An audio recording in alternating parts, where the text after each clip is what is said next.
I just made an awesome discovery. Is it a scientific discovery? Maybe sorta. I discovered this movie flyer in my back pocket. Attack of the Mutant Hamster. I've seen it 5 times, and it starts in 10 minutes. Kent, you're a member of the secret lab, and we're here looking for something of true scientific interest. Well, you're always saying we should look for everyday uses for science. Yes, because Mr. Edison always tells us, I readily absorb ideas from every source. Dude, it's just a squirrel. Man down, medic! Oh, that stupid rock tripped me. Wait a minute. I think Kent has found a fossil. And it could be a dinosaur fossil. It's too small. Maybe it's from a baby dinosaur. Yeah, right. Dinosaurs in New Jersey. JD, didn't you know the very first almost complete dinosaur fossil skeleton was found in New Jersey in 1858? What's a fossil anyway? It's the preserved remains or traces of animals or plants from the remote past. In a nutshell, Nikki, they're clues of past life forms from thousands or millions of years ago. And like the movie, if we took some dinosaur DNA from my fossil, we could grow giant cows, sheep, and gianter chickens. Gianter isn't a word. I don't think cloning giant chickens from dinosaur DNA is real science, Kent. No, it isn't. Besides, that footprint doesn't even look like any dinosaur I've ever seen. I got it. Let's check in with Chang. Hey, Secret Lab buddies. What's up? You have dinosaur fossils in China, right? Sure do. In fact, the world's tiniest dinosaur fossil was found right here in China. The Microraptor was the size of a crow. Well, we found what may be a fossil but don't recognize it. Do you know what it is? I have no idea. Sorry. Thanks anyway. Bye, pal. Hey guys, maybe I discovered a new dinosaur. Let's get back to Mr. Edison's secret lab to see if this is a real dinosaur fossil. Von Bolt, bring up Mr. Edison. Yeah, that sounds like a very good idea. Commencing Edisonian projection sequence. Presenting Mr. Robert Edison in 3 und 2 und 1. Greetings, STEAM team. Hi there. Now, what did you all discover today? Well, we might have found a dinosaur fossil. First, make sure it's a fossil, then make sure it's a dinosaur fossil. Then we're gonna use it to grow a giant chicken, just like in Attack of the Mutant Hamster. That doesn't sound very scientific to me. And just like in the movie, we'll take the fossil and pull out the DNA, whatever that is. DNA is a molecule that has all the information about how a living thing is going to look and function. And on top of everything else, I discovered a brand new dinosaur. I'll call it the Kentosaurus. Good thing it left its footprint for me. Left a fossil of its footprint, plus part of a bone. What the what? How did it do that? Dinosaurs had to die in just the right way to create a fossil. JD means that they had to be buried fast so they wouldn't decay, decompose, rot.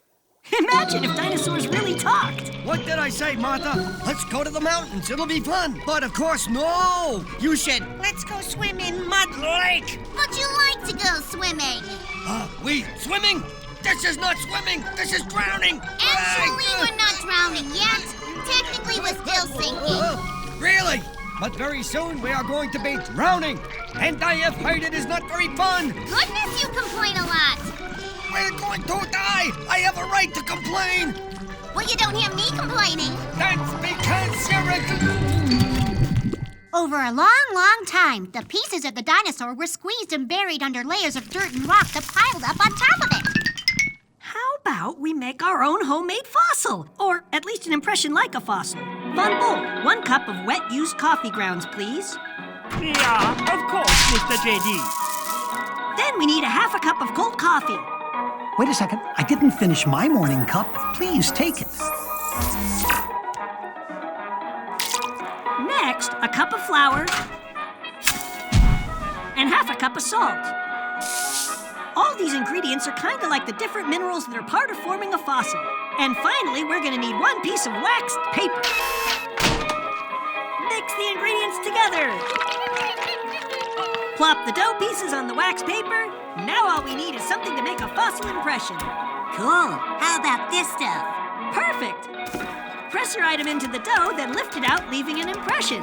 And then let your fossil impressions dry overnight. So, what's your next step going to be, Angie? We can determine if Kent found a dinosaur fossil by seeing how old it is. It could be from the Triassic, the Jurassic, or even the Cretaceous period. Well, that sounds like an awful lot of work.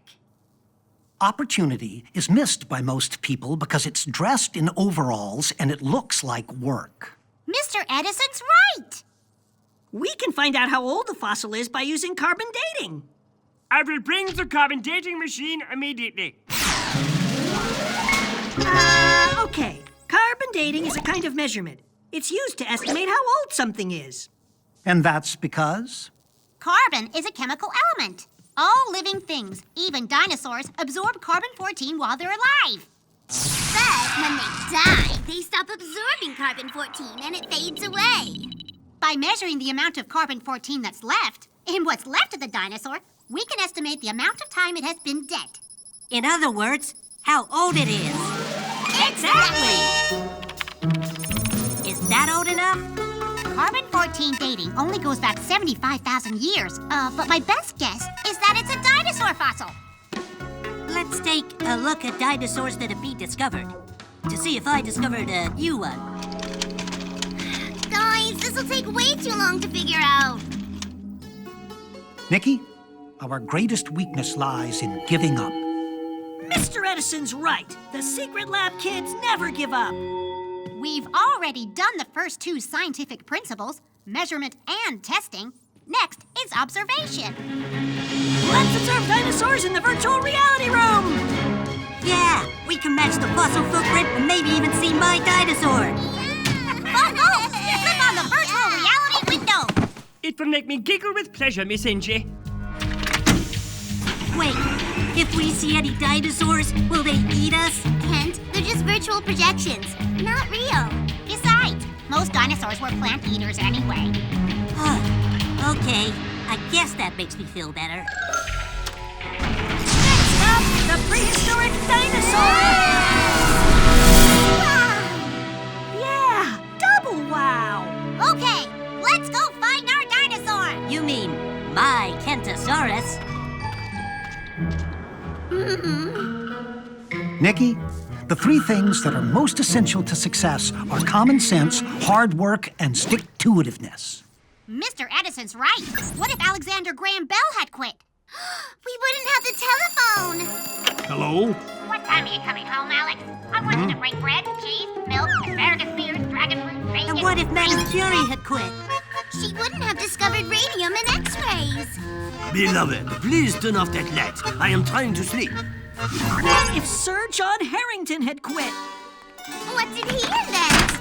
We wouldn't have the flushable toilet.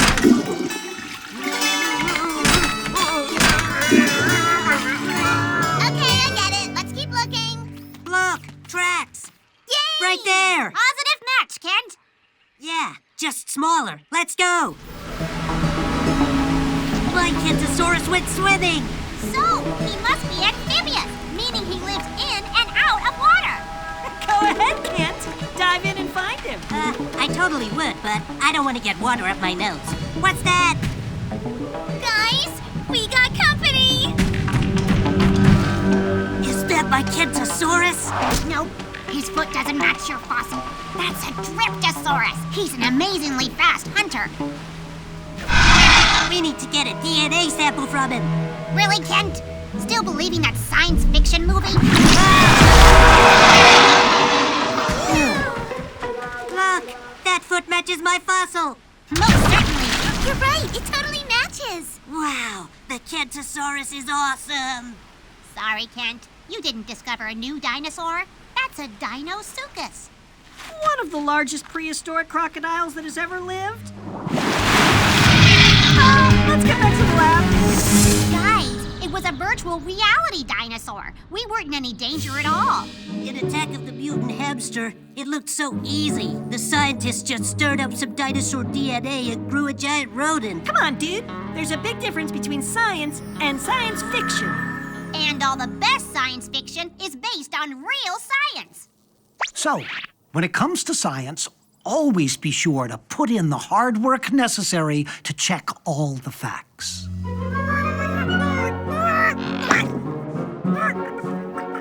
Well, it's not a total loss. Breakfast, anyone? Don't go away. There's another episode coming up next. So gold by itself is too soft to make something hard like a bracelet. Gold alloy is a better choice for jewelry. Gold Alley? Gold alloy is gold mixed with other metals to give it strength. Gold doesn't tarnish like other metals. The more gold in a bracelet, the less it tarnishes in salt water. So that's why your bracelet is dark and Mom's more expensive bracelet isn't. Yeah, Angie's mama's bracelet is 100% gold. I can't believe your mom let you borrow it. She was a little uneasy about it, but she gave in the name of science.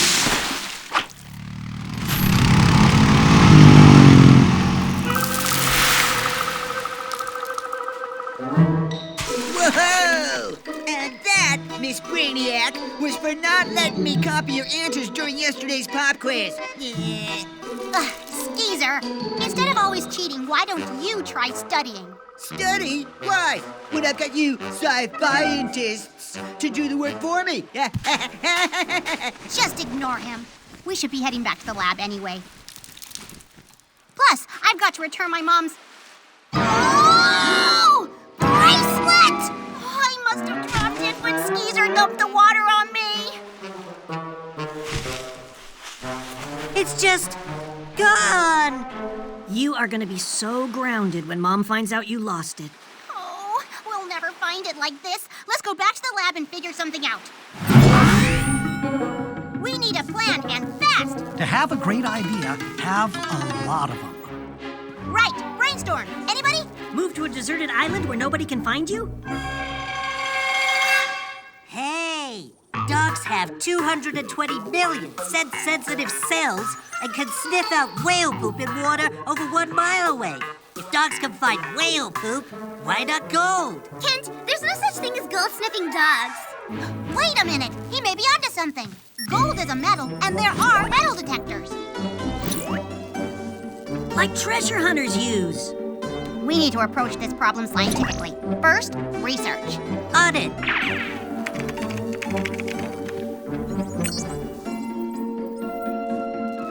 Here's a metal detector invented by Alexander Graham Bell and Simon Newcomb, an electromagnetic induction metal detector. Well, I happen to know that the ancient Chinese had a much simpler one. I vote for the simpler one. Come on, guys. The electromagnetic induction detector looks pretty cool. Let's ask before making a decision. Hello, my fellow genius friends. Hi, Chang. Got any insider info on the first Chinese metal detector? I sure do. This giant archway was a type of metal detector used to protect the emperors of China from attack. Some believe it was made of magnetite.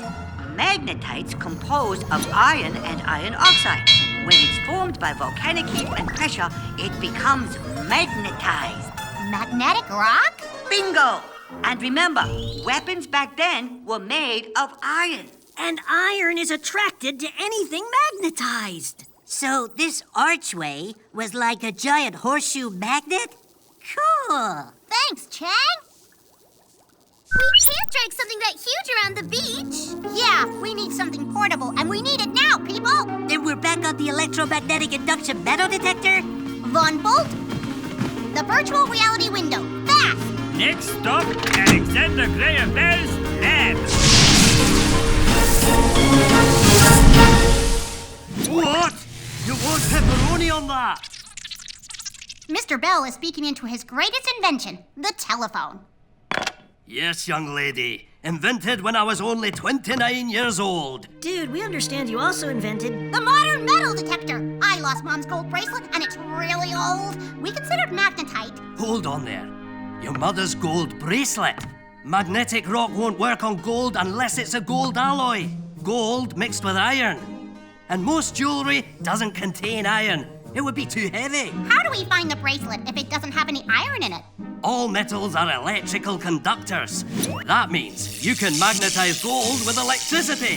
Get out! Electricity causes magnetism, and magnetism causes electricity. Where you have one, you have the other? Precisely. If you produce electricity in the bracelet, an electromagnetic field will form. The bracelet will be magnetized, and a metal detector can find it. This is exactly what we need to find Mom's bracelet. Actually, our invention was just my telephone added to Newcomb's electromagnetic induction device. You needed a telephone? To hear the buzzing sound Newcomb's device picked up when it found metal, my dear boy. May we see this creation? I'm afraid not. Newcomb and I have gone our separate ways, and I'm not sure what happened to the device. Time for Plan C, Angie. Let's find you that desert island. Why didn't we think to buy a metal detector in the first place? Because look how much they all cost. Maybe we can make one out of other devices in the lab, just like Mr. Bell did? Now that's the first thing you said that makes sense. Hit it, Von Bolt!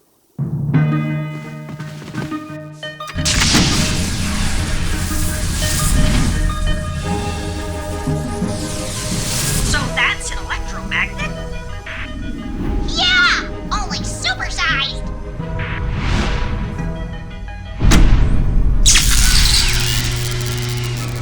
The electricity flowing through the wire makes a small electromagnetic field. And that electromagnetic field surrounded the nail and caused an electric current in the nail. So the nail gets its own electromagnetic field.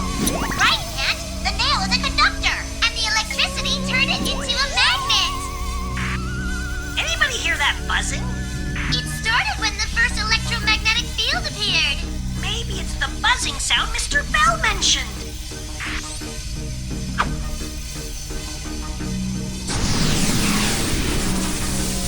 Hey, the electromagnet magnetized the coin without touching it. That's what induction is.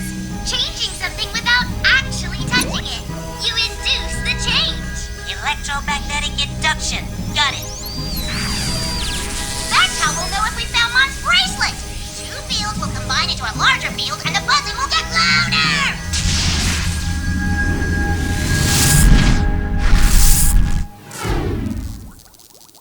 As I've always said, to invent, you need a good imagination and a big pile of junk. Thanks for your help, guys. I don't want Mom to be disappointed in me. One electromagnetic induction metal detector coming right up.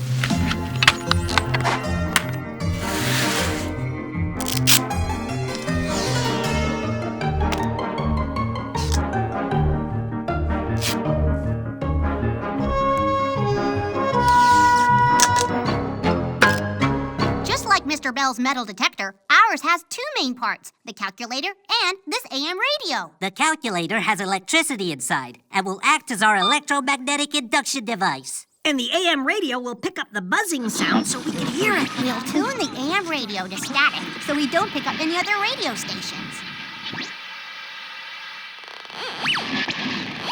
Ah, that's the calculator's electromagnetic field buzzing. In this position, we can barely hear the field buzzing.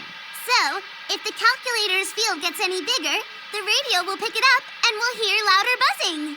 And that will happen if our metal detector passes near something metal.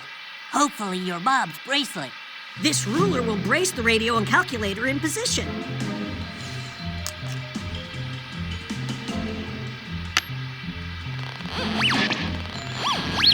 We're golden! Not yet. Once we find Mom's bracelet, we'll be golden. Ha! Boom!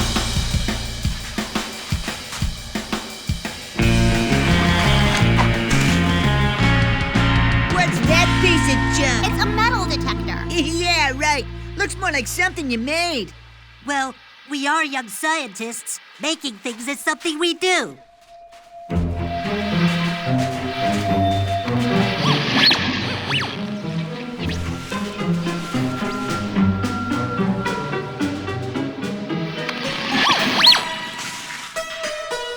Waste of time!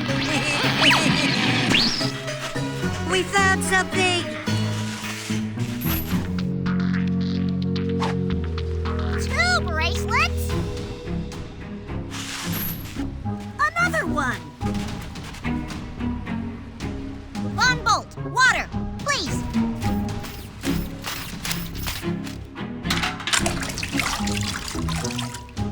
They all look alike. The one that's the least tarnished is going to be Mom's bracelet.